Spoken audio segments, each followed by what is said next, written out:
If you're a facilities manager at a university, you know students rely on the cafeteria for breakfast, lunch, dinner, and the occasional late-night snack. So when a dishwasher breaks down and dirty plates pile up, the mess hall can turn messy in the blink of an eye. Enter Grainger. With over 1 million industrial-grade products and fast delivery, the product you need now is never far away. So you can turn that dishwasher back into a lean, clean washing machine. Call, click Grainger.com, or just stop by. Grainger, for the ones who get it done. Other shows we have for you to enjoy at myclassicradio.net. The Avengers was most certainly not a household name in South Africa prior to the radio series. With no national television service until 1976, the mechanism simply was not present in the country to show television programs to mass audiences. While many other countries revelled in the filmed adventures of John Steed and company, South Africa was not equipped to join in the fun. The series took Britain by storm and made a major impression in the American markets, being that greatest of rarities, a British series given a network transmission slot. However, as a film series, rather than a videotaped one, The Avengers was able to gain a modicum of exposure in South Africa through film rentals. Come and listen at myclassicradio.net.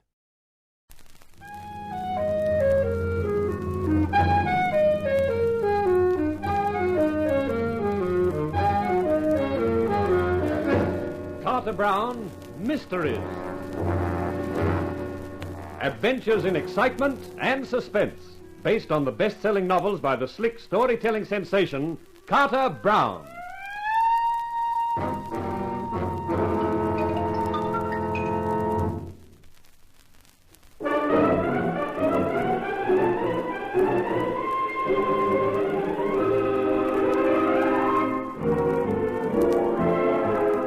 How do you do, ladies and gentlemen? This is Carter Brown to bring you another of my stories.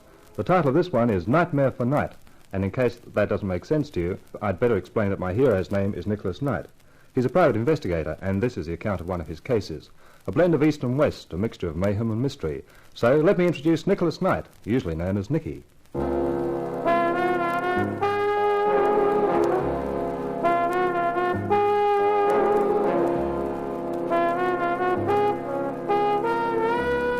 You don't get many surprises in the private eye business, but this was one of them.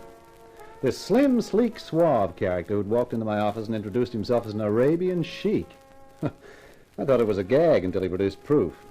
And then when he came out with his proposition, I thought that was a gag, too. I looked at his black eyes and his black pointed beard, at his perfectly cut suit and his perfectly dazzling smile, and thought I'd heard everything. Well, Mr. Knight, you seem a little taken aback. Well, that is putting it mildly. Me, bodyguard for a harem. I appreciate it may be something of an unusual assignment for you, but I am perfectly serious about it.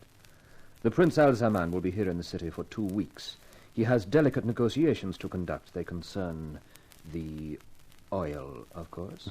Of course. And he has brought 4 of his harem with him, the 4 most beautiful. Also 3 guards, but the guards know nothing of the ways of the Western world.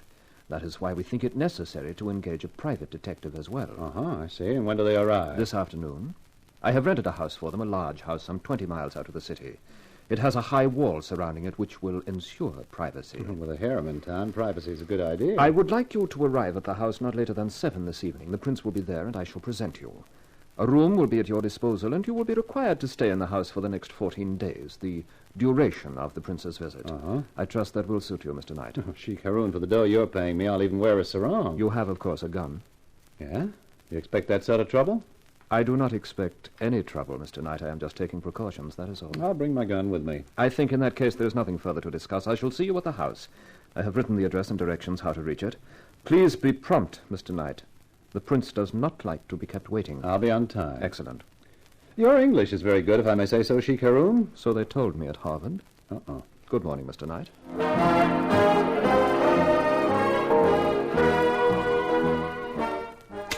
Well, now, what the heck does a guy pack to go looking after 4 harem beauties? Well, let's see now. Shirts? Visitors yet. Okay, don't bust your G-string. Yep. Mr. Knight. In person. May I see you for a moment? It is urgent. Yeah, sure, come in. Park your hat and follow me. Now, park yourself. There's a good chair. Thank you. Well, what's so urgent? It is a rather delicate mission, Mr. Knight. I'm not sure where to start. Well, make it fast, pal. I haven't got much time. And of course, how rude of me. I shall have to be blunt. You are hurrying now to undertake an assignment for Prince Al-Zaman. Am I? You are discreet, Mr. Knight. But you don't know much about Prince Al-Zaman. He's not a very pleasant person, I assure you. In his own country, he is absolute dictator and acts as such. Life and death are his to command, and no woman is safe from his harem. The prince's word is absolute. Well, what do you want me to do? Start a crusade? There was one woman. She was beautiful and not one of his subjects. She was a French girl named Marie Desprez. He met her on the Riviera. He made her many offers, even marriage. Mm-hmm. Then she disappeared. And by the time her disappearance was discovered, the prince's yacht had sailed. Marie Desprez has not been seen since. How do you know all this? I am her brother, Louis Desprez. Oh. Now, I know it would have been suicide for me to try and enter Al-Zaman's own country, so I have waited for him to leave it. This is the first time he has done so since last summer. He has brought some of his harem with him. I know that. What I do not know is whether Marie is one of them. Now, you are the one man who can help me, who will be in a position to find out if he has my sister. Yeah, but it's not as simple as that. You mean money? Mr. Knight, I will pay you $5,000 to find out if... It's not a question of dough. I've got a reputation in this town as an honest investigator. I've been employed by Prince Al-Zaman. Now you want me to spy on him. I see. There's no more to be said, then. I only ask that you forget we have ever met, have ever had this conversation. I shall spend my life looking for Marie. But if Al-Zaman learns of it, my chances will not be worth a snap of the fingers. Oh, look, now, if I want to contact you, where do I find you? The Hotel Arcadia. Mr. Knight, does that mean you will do it? I don't know. I'll have to think about it. Monsieur, if you do, you'll have the undying gratitude of a desperate man. I shall wait anxiously at the hotel for a word from you. Well, don't bank on it. I know a man when I see one. Au revoir, Monsieur Knight.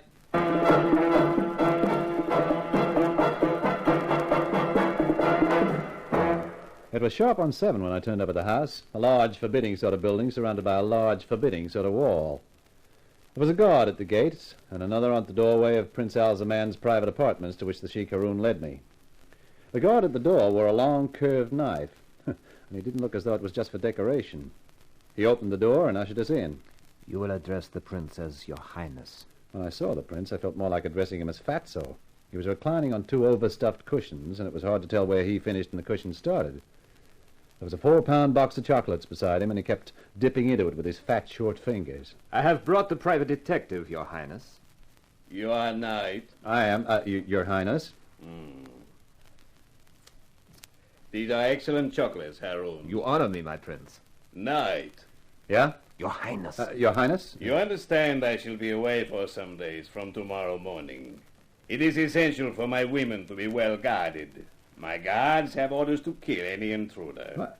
Your orders are exactly the same. Pah! A hard center. Hey, now, wait a minute. This is the United States. This business about killing you can't do... Are you questioning me? I guess not, Your Highness. That is better. You need not fear any consequences, Knight. My influence with your country is considerable. The women's apartments are directly above here. I have given orders that no one enters on pain of death.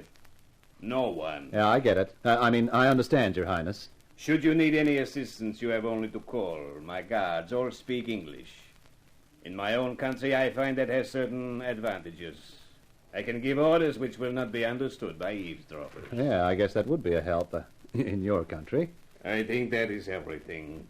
Haroun will give you any other information you require. Retire from the prince's presence backwards. What? Oh, sure. The first layer is finished already. The box will not last out the night. Abdul, the audience is over. Yeah, Sidi. Mr. Knight, let me introduce you to Abdul. He will be upstairs most of the time guarding the harem. Ah, good evening. I'll be with you. Come along now, Mr. Knight, and I will show you your room. Oh, thanks. I think you found the prince a little startling. Yeah, a little. It is understandable from the Western point of view, but in our country you must remember he is the absolute ruler. And you get carved by one of those knives if you feed him the wrong sort of chocolates. It is not advisable to joke about the prince, Mr. Knight. Here is your room. I trust you will be comfortable.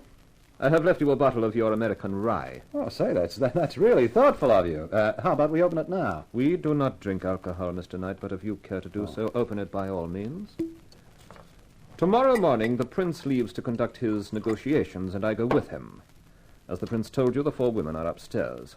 There is also Fatima, who looks after them. She prepares all the meals and will serve yours. Then there is Abdul, whom you have met, Hassan, an Arab, and Blanc, the guard on the gate. Yeah. Well, sounds nice and cozy. Cheers. What in thunder is that? That is the prince going to make his nightly inspection of the harem. The gong is a warning that he is coming. Yeah, I can see how that'd be needed. Is that another joke, Mr. Knight? Oh, no, Sheik.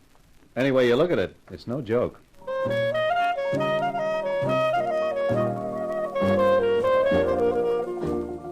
After breakfast next morning, I took a stroll down the drive. I saw a car disappearing through the gates, the prince and Haroun on their way. That left me and the harem and the guards. The one on the gate who'd let me through last night was right on the job. I thought I might as well strike up an acquaintance, and this time I used the right greeting. I'll be with you. And you, boss. Heck of a morning, ain't it? What? Hey, you don't sound like you come from the prince's country. Well, only been there about 3 years, boss.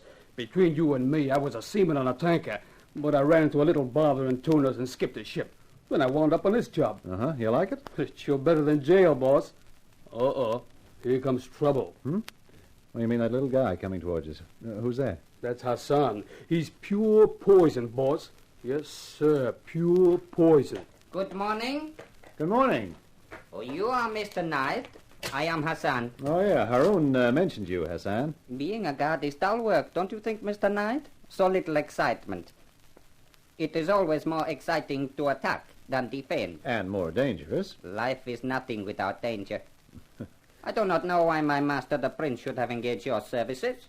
I am a superb shot, a brilliant knife thrower, and my cunning is known throughout the East. Well, such brilliance must be exhausting. Maybe he wanted to give you a rest. Possibly, although I could have told him I am not tired. It has been delightful to meet you, Mr. Knight. We shall see more of each other. For the present, good morning. Say, Blanc, what does that character do for a living, huh? Oh, he does many jobs for the prince. Any time the prince wants something fixed, it's Hassan who does it. Sheik may be obvious about his share of the oil, then Hassan goes to see him. After Hassan sees him, the Sheik makes no more noise, ever. Yeah, I get the point. And obviously so does the Sheik, since Hassan's so slick with a knife. Tell you something else, boss. He eats hashish sometimes. That's a time to stay away from him. Far away. After that, I decided the best place for me was my room. I killed the rest of the day there and the rest of the bottle. Fortunately, I'd taken the precaution of bringing a quart of my own. By midnight, I'd made fair inroads into that, too. And then suddenly I heard a sound. Yeah? Well, what do you know? Straight out of the Arabian Nights, yashmak silk trousers and all.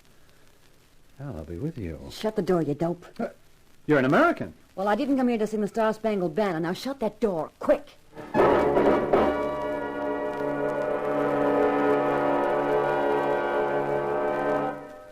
Other shows we have for you to enjoy at myclassicradio.net.